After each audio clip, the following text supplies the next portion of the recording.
Bienvenue à tous et toutes. Merci à notre webinaire d'aujourd'hui. Ici Léa, je suis directrice de l'échange des connaissances ici à Women's Shelters Canada. Je suis très excitée du webinaire d'aujourd'hui. Il s'agit de la deuxième séance de notre série. Donc, on va continuer d'aborder les questions qu'on avait entamées il y a quelques semaines. On va en parler d'ailleurs davantage dans quelques instants.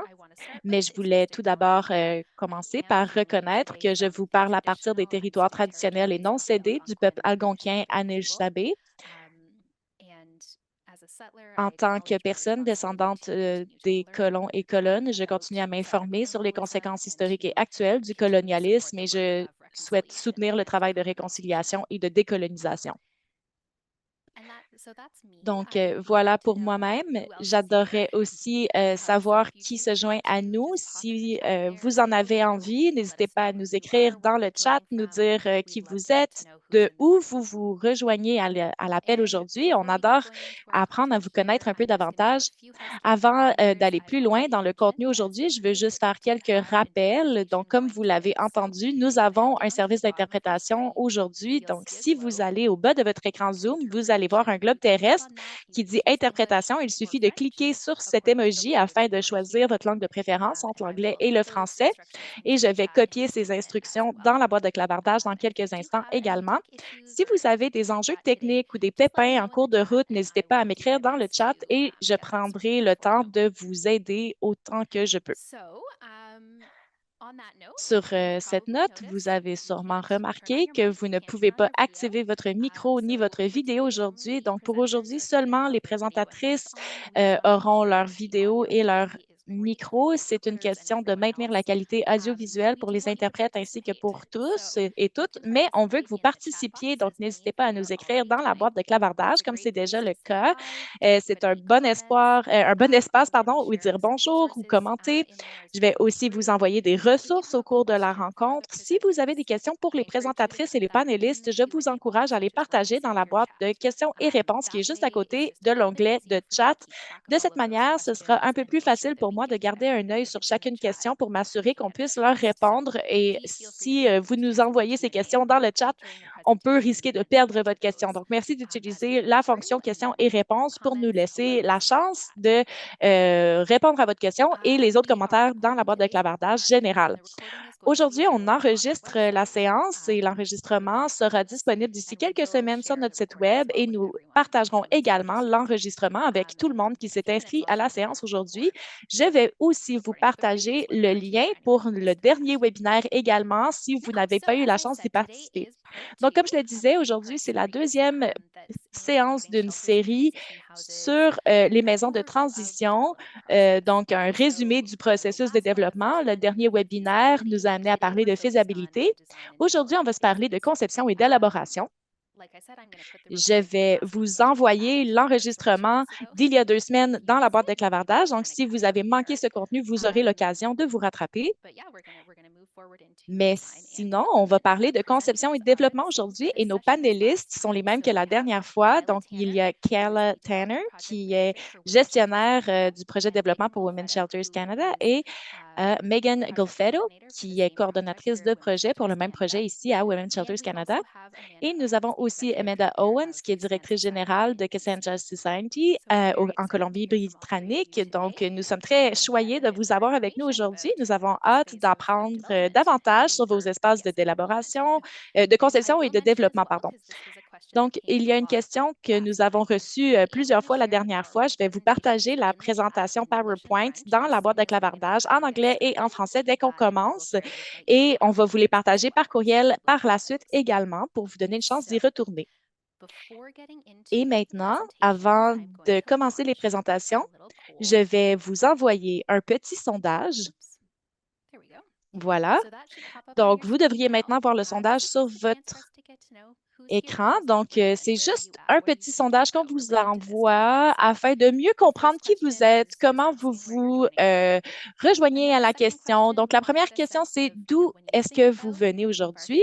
La deuxième question, c'est lorsque vous envisagez de vous lancer dans un projet de développement, quelle est votre préoccupation la plus urgente? Donc, je ne sais pas par où commencer, trouver du financement, embauchant des membres, coordonner une équipe de développement, trouver du financement total, des défis liés à la construction. ou je n'ai pas d'inquiétude. Donc, je vais vous donner le temps de répondre brièvement.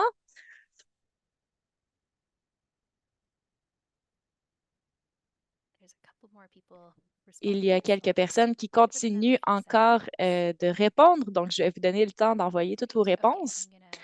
Super, donc maintenant, je vais fermer le sondage et vous partager les réponses. Donc voilà, nous avons une belle représentation en Colombie-Britannique, les provinces des Prairies, beaucoup de personnes de l'Ontario. On a les Québec et les provinces atlantiques. Donc, on a quand même une belle représentation à travers le Canada. Et au sujet de la deuxième question, est-ce qu'on envisage lancer un projet de développement? La préoccupation la plus urgente, bien sûr, c'est de trouver du financement. Ne pas savoir par où commencer aussi, c'est un gros obstacle. Donc, vous êtes vraiment à la bonne place aujourd'hui pour parler de ça.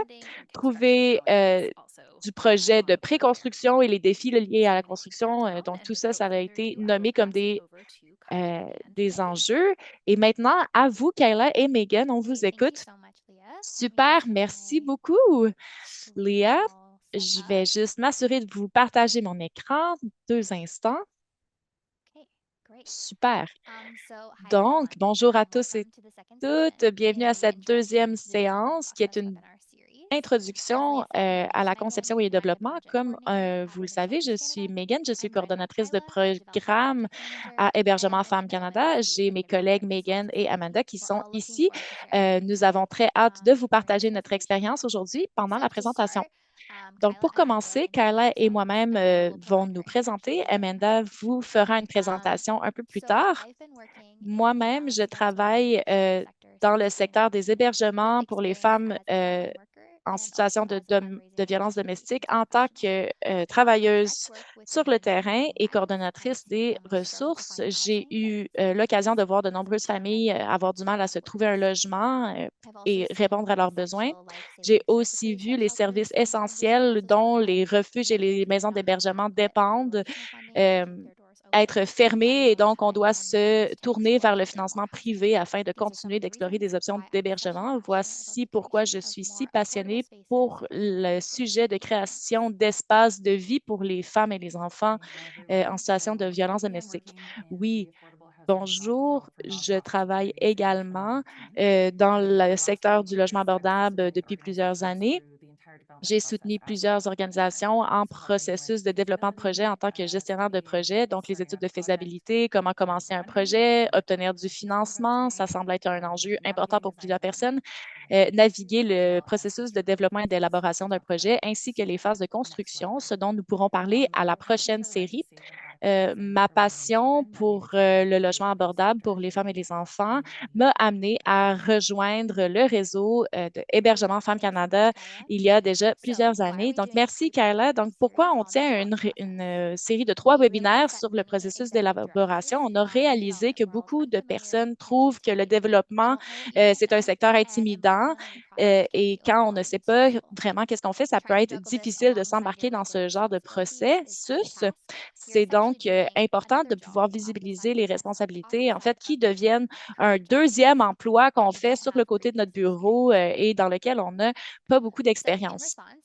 Donc, pour répondre à ces enjeux, on a créé cette série de webinaires d'éducation et d'apprentissage afin d'apprendre les bases de processus de développement, comprendre les étapes de la construction et démystifier les rôles et les responsabilités, les défis auxquels on peut faire face. Pendant les 3 séances, on va survoler les bases du processus de développement. Donc, on va apprendre les éléments de clé pour apprendre à élaborer un bâtiment, qui embaucher à l'équipe, quand les recruter et les rôles et les responsabilités que tout le monde doit tenir au cours du processus. On comprend que le monde du développement peut être mélangeant, énergivore et vulnérabilisant. Donc, on espère que cette série de webinaires vous donnera davantage de confiance en votre rôle au cours des prochaines phases de votre projet. Donc, aujourd'hui, on est dans la deuxième partie du webinaire. On va parler de conception et de développement. La dernière et troisième séance se concentrera sur la construction et les opérations. Veuillez noter que ce webinaire pourrait potentiellement faire l'objet de cours au complet, mais l'idée, c'est de vous fournir un résumé des bases afin que vous puissiez mieux entreprendre votre processus d'apprentissage. Donc, on va faire un récapitulatif rapide de ce qu'on a fait au premier webinaire sur la faisabilité, puis on va parler de conception et développement. On va prendre une pause 2 fois pour entendre les questions et les réponses, puis on va passer la parole à Amanda qui pourra nous parler de son expérience en élaboration et conception d'un projet avec Cassandra Society. Elle va nous parler de ses perspectives, de son expérience à Hébergement Femmes Canada et on va vous repasser la parole pour que vous puissiez partager vos expériences aujourd'hui. Maintenant, récapitulatif de faisabilité. Donc, c'est la première phase. C'est un processus qui pourrait prendre de nombreuses années. On veut s'assurer d'avoir une personne désignée pour défendre et promouvoir le projet. C'est souvent le directeur ou la directrice générale de l'organisation. Il faut aussi s'assurer que le personnel consacre du temps et le temps nécessaire au processus et obtienne de l'accompagnement pour faciliter le projet. Il peut être nécessaire aussi d'engager d'autres membres de l'équipe afin d'aider à gérer le projet grâce à leur expertise pour aider aussi le directeur ou la directrice sur leur rôle principal, qui est en fait de coordonner les organisations existantes. Il faut aussi embaucher d'autres membres de l'équipe comme des architectes, etc., pour aider à la conception initiale du projet. Et on doit aussi s'assurer que le projet est financièrement viable avant de passer à la deuxième phase, conception et développement. Donc, les premières conclusions, il faut garder en tête que ça peut prendre plusieurs années de créer un projet viable et ensuite, les travaux peuvent être utilisés euh, pour demander une analyse de rentabilité ou une étude de faisabilité. Ça peut être très utile pour toute demande de préfinancement. Donc voilà, disons que vous avez maintenant un projet faisable et viable. Qu'est-ce qu'on fait maintenant? Donc, on est maintenant dans la phase 2. Notre priorité devient de créer une conception réalisable pour le projet et obtenir le financement nécessaire.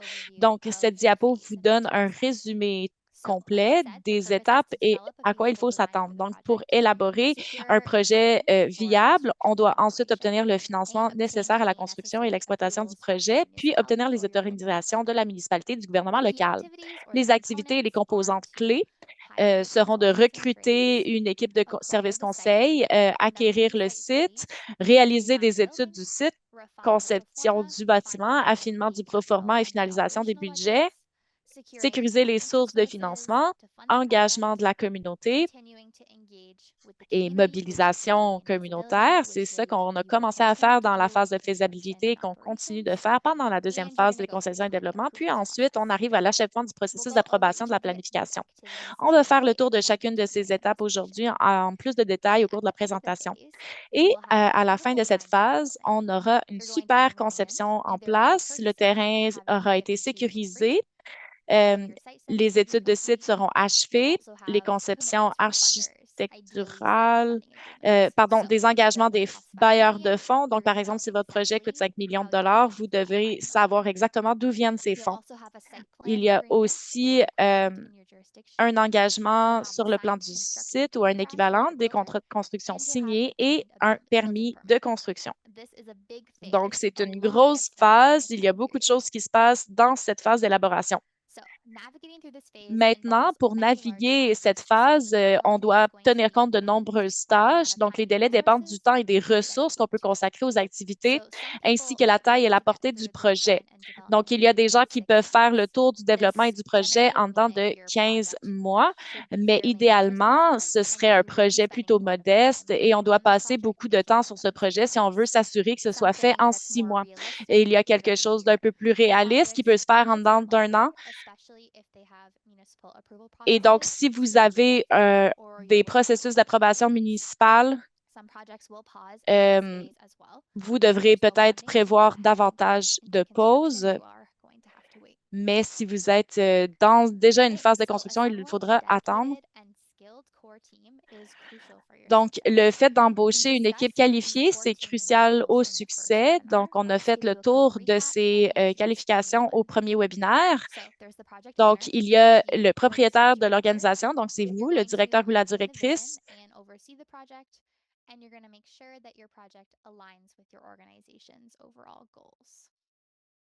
Then there's the project manager, also known as the development consultant. Hopefully, you've hired them in the feasibility phase.